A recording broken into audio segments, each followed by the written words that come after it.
It's Tuesday and it's time for Falcon Focus.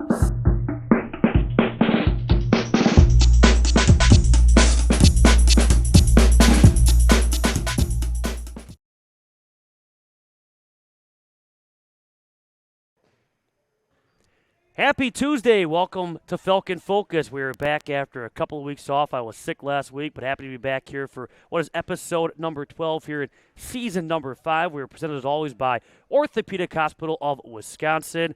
My name is Matt Menzel. On today's edition, we will talk in segment number 2 with acrobatics and tumbling head coach Sarah Koenig as the Falcons are coming off their season opening victory here inside the John Book Fieldhouse in knocking off the Adrian College Bulldogs on Sunday.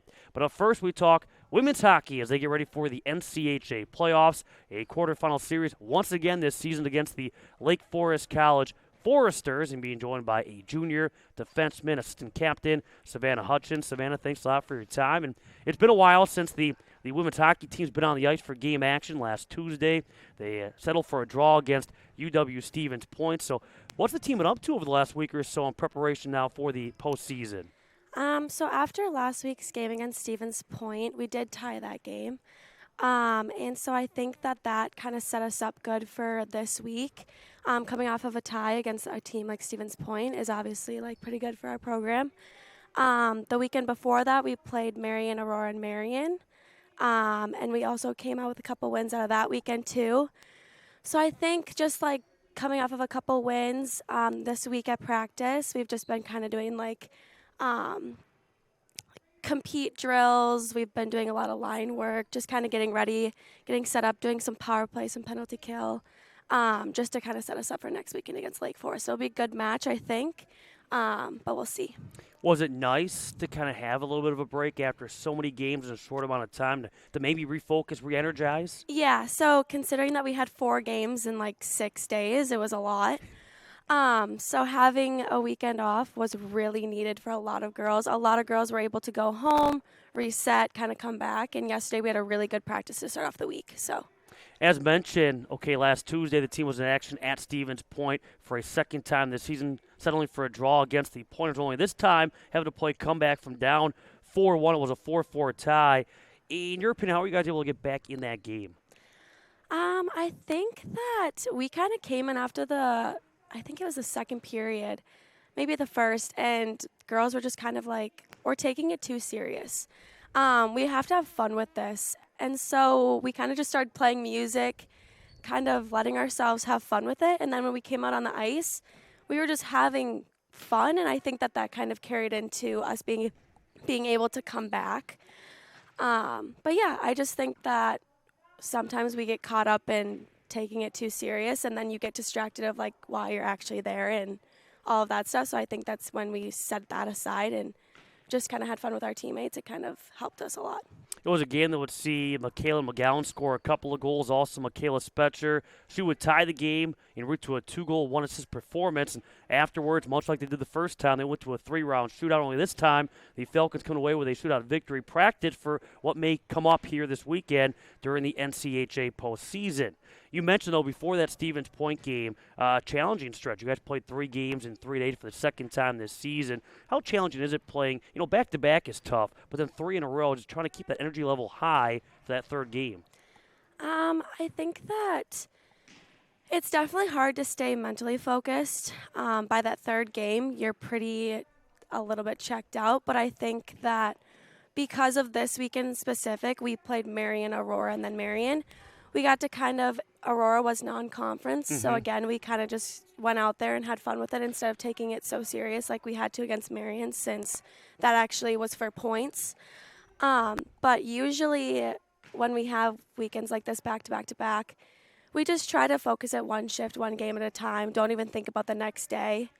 And then just we do a lot of like stretching to just kind of help our bodies and stuff like that. So, but it's definitely a mentally tough thing for sure. What do you mention? The front end and the back end of that 3-game stretch against Marion. Lost the first one 2-1. All 3 of those goals came in the very first period. And thereafter was a defensive battle for periods 2 and 3. So how determined, after losing that game up in Fond du Lac, was this team to get that revenge on that Saturday? I think the girls were angry. Marion we have always been very like competitive with them. And so I think that when we lost that first one, girls were just like kind of angry and wanting to get those points back. And we were obviously competing with them for the 5th seed.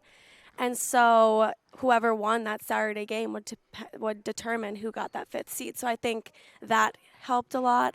But yeah, I think it was more just like we got angry. We wanted the points back. We were mad that they stole points from us.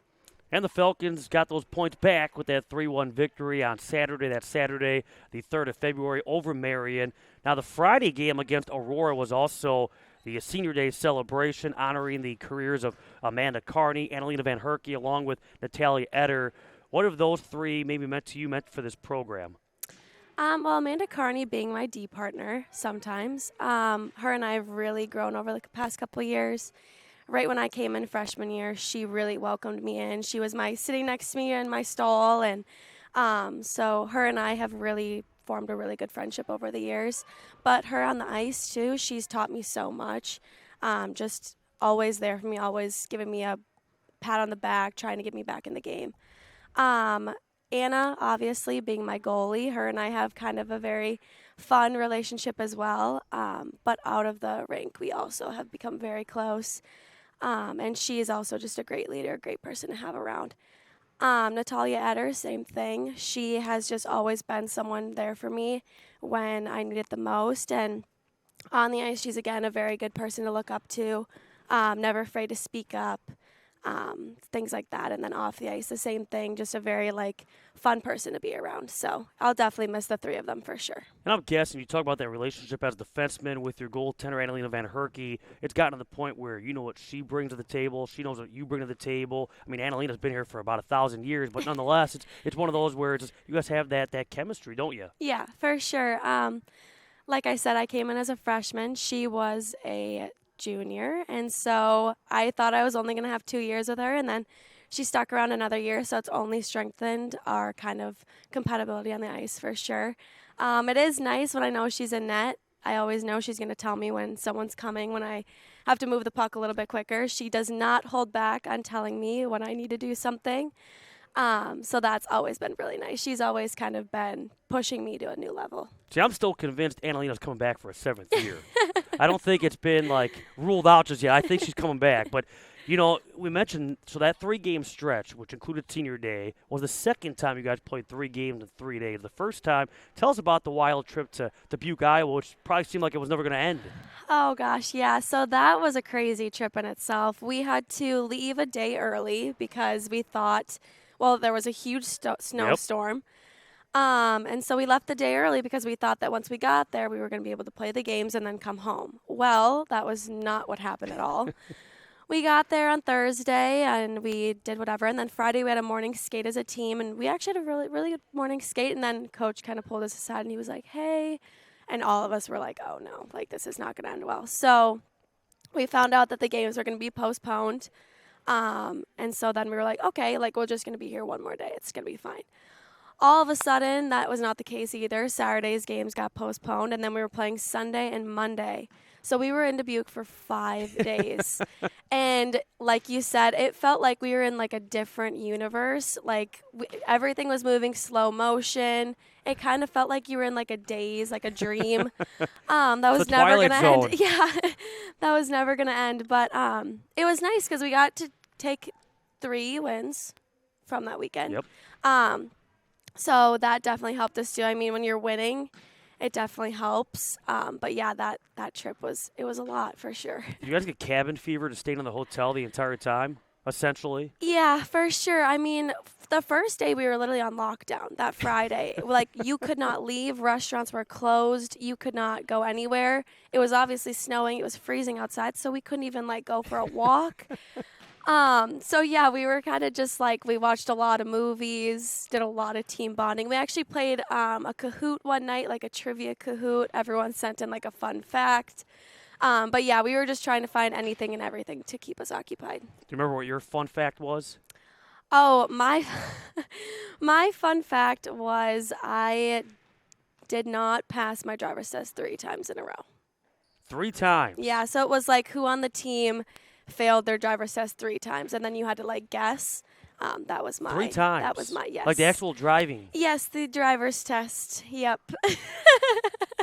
How are you as a driver now? I actually am very good now. I think that for my driver's test, I was just really nervous.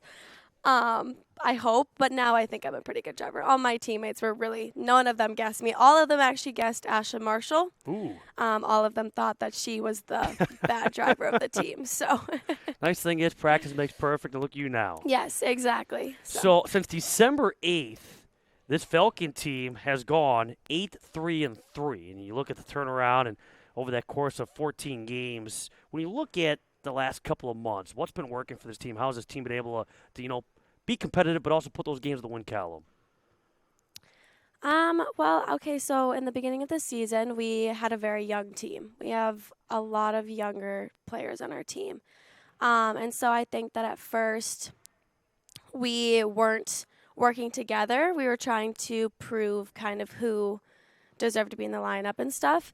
But now, because we've gotten to know these girls and they've become a very big part of our team, we've really started to work together as a unit and a unit of 5 on the ice. We don't really have very many selfish girls. We pass the puck when we need to. We shoot when we need to. And I think that kind of always knowing that your team is behind you with every play you make. Even when you're out for a goal, you get on the bench and girls are patting you on the back and telling you to move on and we got to keep going. If you're out there for a goal, it's like you come to the bench and everyone's like, nice job, patting you on the back and stuff. So I think that as soon as we decided that we were going to become a team and work together was really a big turnaround in the season. Sounds like a very healthy environment. We'll talk about some of the freshmen, too, as we go along because you've had some impact freshmen already here this season. But for you on the year, you've come through with a couple of goals to tie your career best, also a career high of 7 assists. Have you been pleased with the way you've been playing? Obviously, your focus is defense, but you're also having an impact on the offense.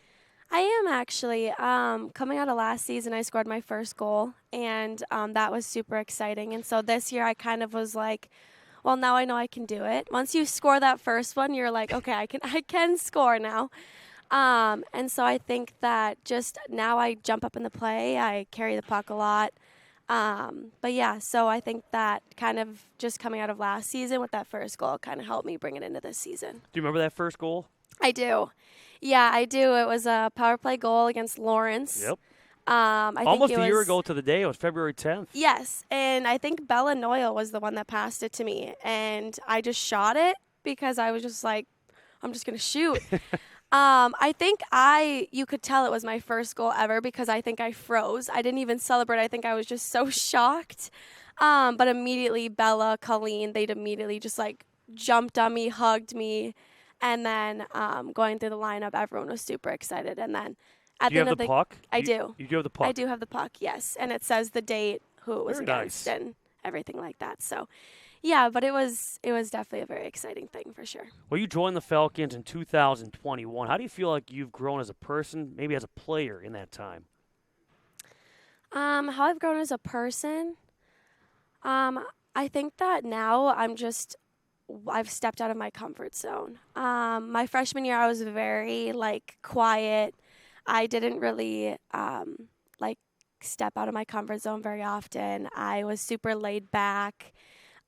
Just kind of like your typical freshman, just kind of intimidated, scared. But then I think by the end of the season of my freshman year, I started to kind of come out of my shell. My sophomore year, I came out of my shell the most. Me and Colleen were D partners, and she always would joke around with me, and I think it kind of brought out my true character. So she has definitely been a great person to look up to. But for myself, I think that I realized that it was bigger than just the sport. It's about the people as well. And so I wanted to have those friendships with my teammates and come out of this with not only memories from games, but memories with all of these girls and hopefully continue those friendships past college. And look at you now, an assistant captain of the team. What does that role mean to you? This role means so much to me. I mean, again, coming in as a freshman, I was super, super quiet. So you would have never thought. But last year I really did step out of my comfort zone, and I do believe that I became a good leader, and I just am always trying to be there for my teammates, always trying to push them when they need it, and they are there for me too. So I think it's just like a very good thing that we kind of all work together. But yeah, I'm very, very happy with this position that I'm in. And you mentioned this team has grown together throughout the course of this year, and with so many talented freshmen too coming into the mix and fitting in. How have though the freshmen fit in? Like Ella Tacito, 10 goals, 7 assists. You have Michaela McGowan, 9 goals, 9 assists among the who's who. Naomi Black is among the point leaders as well. It seems like a very talented freshman class, not playing like freshmen. No, right from the get-go, they just immediately fit in. They kind of came in, and I think they kind of just wanted to prove themselves right away. And you don't usually see that with freshmen. You usually see freshmen kind of holding back and stuff, but they came in, they knew they fit in, they knew they were going to make a difference on this team. And it was actually really cool to see. Like in practice, when you would see Ella and Mac together, because they played together in high school, like their 2-on-0s and 2-on-1s, you can just tell that they had chemistry. And them as individuals, just their personalities that they bring to this team. Mac is super goofy, funny. She's a prankster. She's very whatever. Have you been a victim? I have, yes. Okay. She hides my equipment at least once a week. She has put tape on my cage and my skates. Just a lot of different things. I always know that when I come into the locker room, something's going to be missing, and I always know it's her. She stuffed toilet paper in my gloves. Yeah, it's pretty much anything you can think of she has done. So yeah, that's kind of her personality. Ella's a little bit quiet, but she definitely has a little bit of like a different side to her sometimes, and it comes out on the ice for sure. She plays with a chip on her shoulder, and you would not think that from her personality in the locker room. But yeah, just the talent, and then Naomi as well. She plays a lot on the ice like she is as like a person. Just very, like, you never know what she's going to do next type of thing. But, yeah, all three of them have brought a lot to this team, and it's really, really cool coming from a freshman class. And again, scary to think what the future looks like for this program with that talent now making an impact as freshmen. Right now, the Falcons 11-3, 7-8-1, their final NCHA record. This weekend, the quarterfinals for the NCHA tournament against a familiar foe, Lake Forest, down in the land of Lincoln on Friday and Saturday. You guys saw the Foresters last year in the tournament. You've seen them 3 times this season of the regular season. What do you expect from Lake Forest? We know this team pretty well. They like to chirp. They like to get in your face. They like to try to get under your skin. This week, we've been really trying to focus on not getting caught up in the stuff. We just have to focus on what we need to focus on, and that's winning these games and getting the points and everything like that. We do not need to get stuck up in the chirping and that type of stuff. They're a very physical team as well. So if we can play it right, we could get them get us on the power play, which would definitely help us a lot. I think that just what we need to expect from them is they're gonna bring everything they have. They never ever come in like slow. They always come in full speed, everything like that. So I think that we need to have a full 60-minute game, and we just need to. I think it's gonna come down to whoever wants it more. So. And finally, to piggyback off that answer, is there one area you point at and say, if we can excel here, we can have a pretty good run here in this NCHA tournament? Yeah, for sure. I mean, this season, we've played Aurora 4 times, and we split with them. And they just sweeped Lake Forest this past weekend. And so it can be done. We've beat teams that have beat them. So if we can just come into this game believing that we can do it, I think that it'll maybe go our way. But I think that even if we can beat this team, then we'll go into the next week feeling good too. Just kind of like coming off of last weekend with a couple wins. I think that's definitely helped us going into these games. And I think that that'll continue to help us if we can continue to win. Well, great stuff, Savannah. All the best to you and the hockey team this weekend. We're cheering for you, and best of luck against Lake Forest. The quarterfinals begin on Friday. It's the best of 3, technically. If that series is tied after a couple of games, there'll be a mini game to determine who has moved on. So, again, that starts Friday at Lake Forest. When we come back here on Falcon Focus, our shift goes to acrobatics and tumbling, our mindset, as we talk with head coach Sarah Koenig after their victory against Adrian on Sunday. That and more as we continue with Falcon Focus. I can't imagine being any other profession than an orthopedic surgeon. We have the privilege and we have the responsibility to make people better. We've been fortunate enough to take care of professional athletes. We've also been fortunate enough to take care of our neighbors and friends who trust us to give them back their life. One of the main reasons I came here was because this is the way healthcare is meant to be delivered. Being devoted exclusively to orthopedic care means that we can focus on delivering specialized care for every patient. And that includes not only the surgeons and the physicians, but also anesthesia, controlling pain, the nurses, and the scrub techs, and everyone in recovery is dedicated to treating conditions that are very similar for people. Our tagline is an uncommon focus on you. We think the focus on the patient experience is what sets us apart. Before we make any process or clinical decision at the hospital, we start with the same question: is this what's best for the patient? If we can't answer yes, we move on to the next idea. Our nurses provide care for no more than 3 patients per shift, whereas other facilities, they might provide care for 7 or even 8 patients per shift. We think this personalized care is what sets us apart from others. I think that dedication to our patients is our number one focus. And you can technically do a good operation, but if you're not centered on the patient, they're not necessarily going to have a great outcome. The Orthopedic Hospital of Wisconsin is physician-owned. It's physician-led. We have the responsibility to make the right decision for every patient. We also have the freedom to make the right decision for every patient. The physicians and staff collaborate through regular meetings, weekly and monthly, and with a relatively small team, we're able to change the way we do things if we need to tweak something to make it perfect.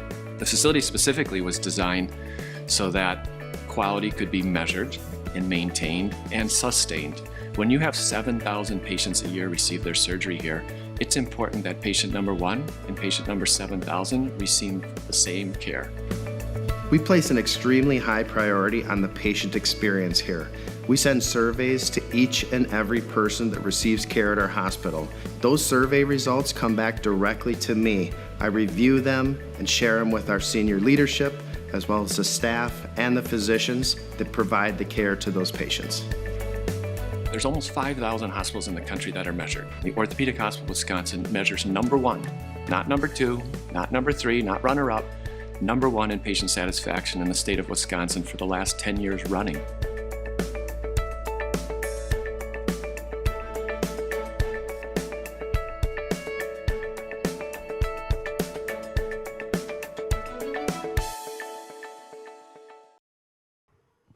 Welcome back to Falcon Focus, presented by Orthopedic Hospital of Wisconsin. We are in episode number 12 here in season number 5, and our focus now shifting to acrobatics and tumbling, and being joined by their 8th-year head coach, that being Sarah Koenig.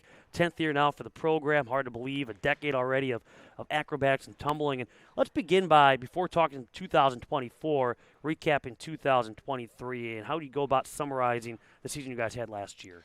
I think we did a lot of positive things last year. It was really exciting to see the team try some new skills, push some of their start values up a little bit, and I think that we finished really strong. Definitely gave them a great way to kind of come into this year with a little bit of fire underneath them to get going, and we're excited to see what the season holds. What improvements did you see from last year from start to finish? Is any particular events? I think overall our toss event got a lot stronger. It's kind of become one of our strengths, which is kind of funny looking back at some of the previous years where it was not as much of a strength for us. So I'm really proud of them really pushing in that toss event. And then also our tumbling has started to improve. So I'm really excited to see some new passes out on the mat, especially this year, kind of building off of what we had last year and the success that we had, and really excited to kind of push that envelope a little bit farther. You end up losing 3 seniors in Jesse Alexander and Alicia Abella and Amy Ebert. What do those 3 mean to this program? Oh, man, they were such a staple for our program. They really came in. They really exemplified what it meant to be a student athlete here at Concordia or all, and then also really led our program in such a kind way. And I think that they set a really great example for the expectations and a great balance of how to be competitive and keep it fun, but also be responsible and making sure that you're holding yourself accountable when you need to. And you look now at the makeup as we move ahead to 2024, a roster that breaks down with 4 freshmen. You have 6 sophomores, 3 juniors, and 5 seniors. Do you look at it as a blend of youth and experience? Definitely. I'm really excited to see the continued growth again for all of our athletes. I think it's been really exciting to see our seniors step up into that more leadership role, especially considering where they were as freshmen and watching them continue to grow. And then our freshmen have really come in and right out of the gate been really big key players in a lot of the things that we're doing. So I'm really excited to see them continue to make their transition from their previous sports into acrobatics and tumbling and watch them continue to learn things. Let me ask you about that transition for the freshmen. How long does it typically take for, you've come from gymnastics, cheerleading, whatever your background may be, to get used and acclimated to what acrobatics and tumbling is all about? Honestly, I really think it takes until that first meet to really understand everything that's going on, because we'll talk about it through practice. These are the things that we're competing in, but all of the different events, the terminology, that takes a while for them to kind of settle into, and a lot of times it's just them kind of going wherever we tell them to at Sure. meet days. But now that they've gotten one under their belts, I think they're really kind of hungry for that next competitive opportunity. We're really looking forward to this next weekend as we host Trine here, but I really believe that they've done a great job transitioning. It kind of depends individually as to what transitions better with tumbling versus some of their learning new skills, depending on their different backgrounds.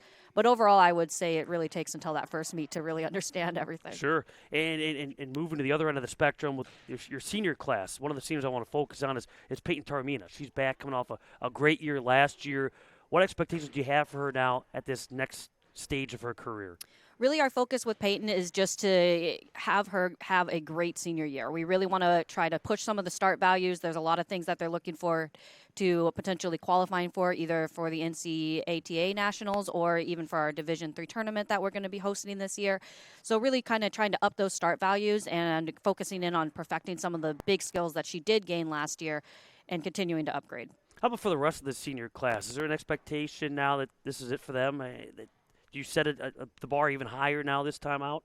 I don't want to put too much pressure on them, because I think in the past I've learned that if you make it all about this being your last ride, a lot of times that can really get to them and kind of stress them out in a lot of ways. So especially for our program, it's more focusing on enjoying the moment and really doing it for our seniors, understanding that this is their last first home meet, maybe their last home meet, whatever it might be when it comes down to that time, but really not taking anything for granted and focusing on what's ahead of us and not thinking too far about what's ahead. Before we break down the victory against Adrian from Sunday here inside the John Book Fieldhouse, coming into the season, what did you feel would be the strengths of this team? It was really unsure, actually, coming in, because we had such a great year last year in a lot of our events. I was unsure, kind of losing some of those key players that you talked about before graduating. I was unsure how our pyramid event was going to go and different things along those lines. So I think really coming into this year, focusing again on upgrading those tumbling aspects was something that I was really focused on, and also in our tosses, because again, that was such a staple for us last year. Wanting to maintain that level of difficulty and execution is definitely something that we focused on. But it's kind of still too early, honestly, for me to even tell where we're going to settle in. I think they have a lot of great things ahead of them, and looking forward to seeing what these next competitions, kind of how they settle into. Well, again, the beauty is able to settle in here at home with the first couple of meets here inside the John Book Fieldhouse. And again, the season began on Sunday with a victory against Adrian, 214.435 to 86.475 in the win against the Bulldogs, who did not have a team event to compete with the Falcons. But let's break it down by event. And what did you see in the compulsory? I think we started off really strong on our compulsory event, which is really funny because that's one of the things they're most nervous about coming out of the gate. But I think they did a really great job focusing on some of those little things that we focused on throughout the week, and making sure that we had things like clean catches and making sure that our timing was really on for that event especially. I was really proud of how they did in compulsory tumbling, because everybody was struggling with that a little bit coming into that meet. And so just seeing them go out there and land everything and land it well was really exciting. How about the 3 acro heats? I think overall we did really well in our acro heats. Again, something that has been a little bit of a shift for us, losing some of those bases from last year that were in some of those events. So kind of playing around with new skills, figuring out where our strengths are this year. I think that 7 element has been really awesome to see them put out something that we haven't competed before, which would be that handstand where they press down, and Peyton is in that event. And it's been really awesome to see them really fight for that, because that's something they really wanted to compete last year, and it just wasn't quite meet ready yet. So to see them come in and be able to do that this year has been really exciting. How about the pyramid heats? Pyramid has actually been a little bit of a struggle for us this year, which has been a little bit of a shift for us, because that's always been a really strong event for us. But again, getting some of our new athletes into that event has been really impressive with how much progress they've made. I'm really excited that we've gotten this first meet out of the way, and they kind of have, again, a little bit of that fire to improve for this next meet, and we'll continue to up that difficulty throughout the season. How did the toss turn out? Toss turned out great. It was awesome to see, again, kind of where we started and hoping to build off of those execution deductions that we got, making adjustments for the things that we need to. But again, we have a lot of new people into new different areas in that toss event, so it was good to get them out in front of a crowd and see, how they did. What did you see in tumbling? Tumbling overall, again, went great. It was awesome to see Ainsley Taylor is one of our athletes who's competing in a new pass for us. Again, an athlete that's competing in a tumbling thing that we haven't ever done before. So kind of getting her out there and watching that and be really successful with that was really awesome. But overall, we kind of made a couple adjustments last minute, and the team just kind of came in and killed it with that. So it's been really awesome to see. And, of course, the meet ended with the team event. The Falcon still went out there and performed.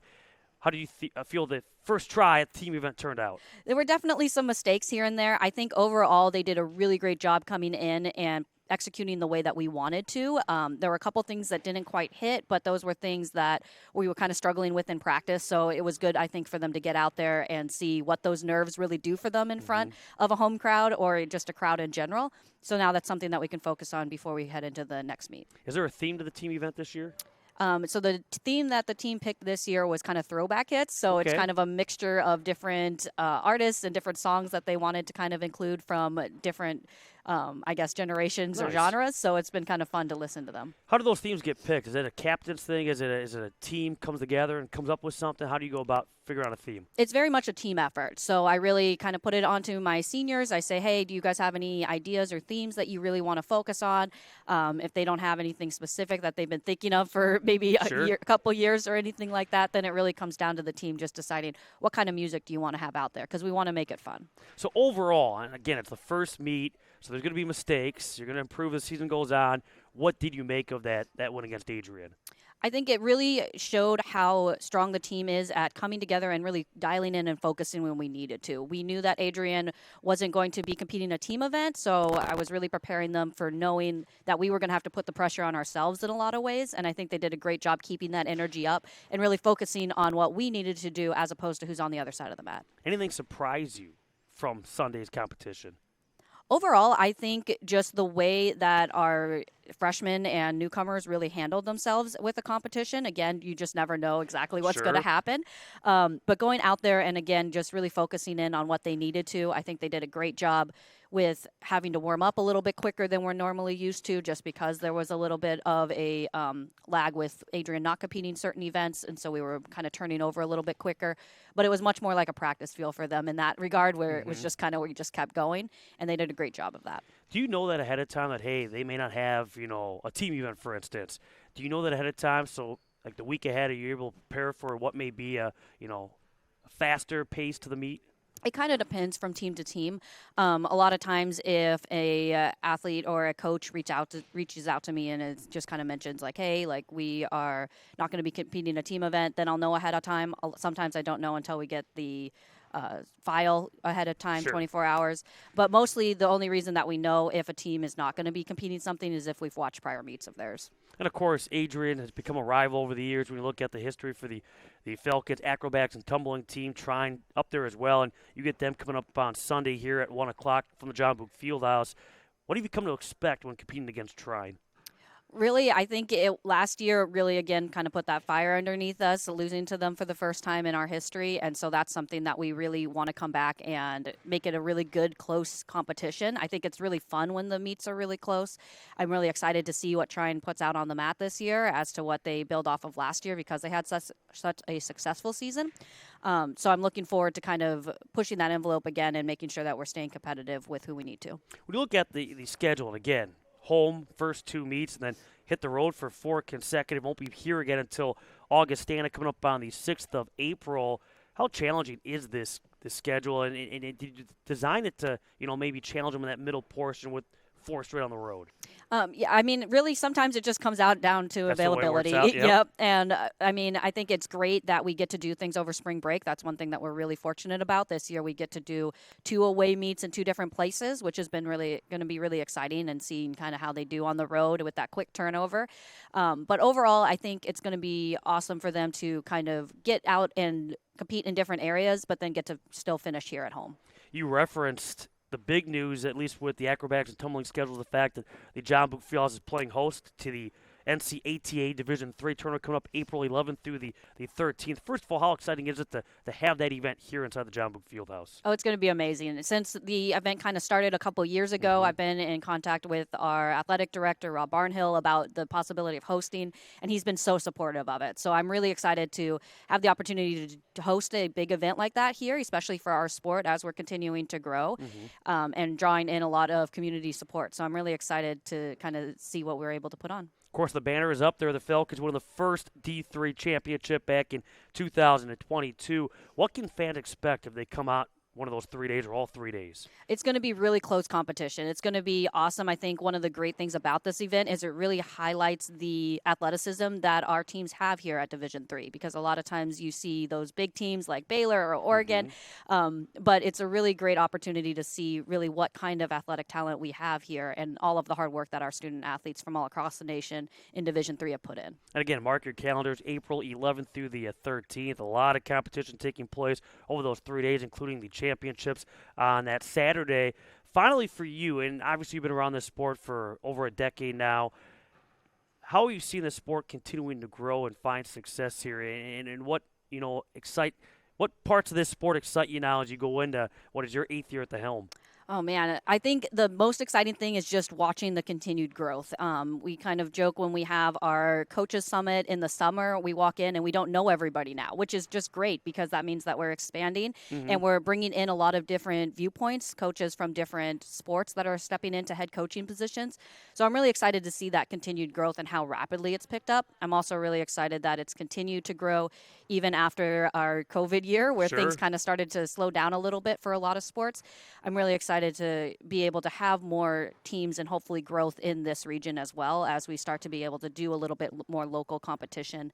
But it's been awesome just being kind of one of those pioneers of the sport here in the Midwest and being able to expand and hopefully generate some interest into some other areas as well as we're kind of starting to expand over towards South Dakota and different areas like that. Yeah, definitely exciting. Again, as you mentioned, with some schools having to eliminate sports, number of schools starting to add, and acrobatics and tumbling certainly is right there on the top of the list, and seeing some new schools pop up for the future and around this region is always a big plus, especially for the Falcons and some new teams to hopefully compete against in the not-too-distant future. So this Sunday, see acrobatics and tumbling in action. They look to go to 2-0. Trine will be here at 1 o'clock, and again, April coming up against Augustana. That coming up April 6th, and then you have the NCATA Division III tournament here April 11th through the 13th. Again, check out CWFalcons.com for more information. Sarah, as always, thanks a lot for your time. Great. Thank you so much. That's Sarah Koenig, and thank you for joining us for this week's edition of Falcon Focus, presented by Orthopedic Hospital of Wisconsin. We'll talk to you again next Tuesday.